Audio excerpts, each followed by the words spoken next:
The snow and ice continues to melt, albeit slowly. Drivers are being warned to watch where they park. We first showed you this wild video yesterday of a car that was just crushed by falling ice and snow outside of a D.C. elementary school. Yeah, but who ends up footing the bill when something like this happens? Reporter John Gonzalez is live with what you need to know before you hit the road this morning. Hey, John. Hey, Adriana, good morning. I remember this happening to me years ago, headed to a story on 66. Many local body shops and attorneys have been telling me that calls have surged since the snowstorm, drivers being hit with these, what many call ice missiles.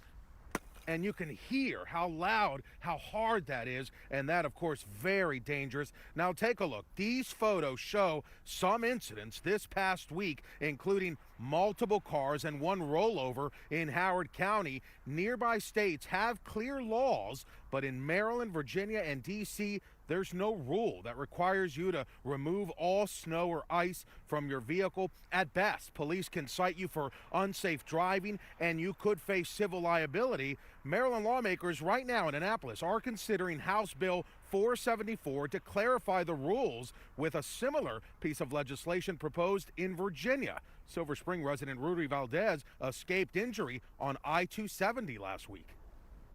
It just slammed straight into the windshield and a part of my roof too. But getting over and trying to pull over was the most interesting part, because I had glass shards and glass dust in my face.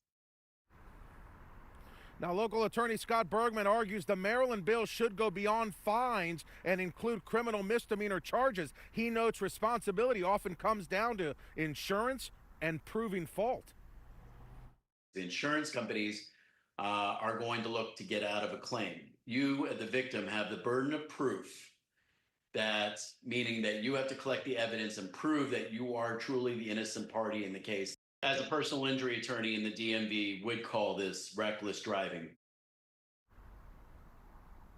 Bergman says having a witness is gold in a situation like this. Always call police, have a police report filed, and buy yourself a good dash cam that connects live to the cloud, because Rudy Valdez actually had a dash cam, but it was destroyed and the files were corrupt. There is a committee hearing in Annapolis on that bill on the 19th of this month. Reporting live, John Gonzalez, 7 News.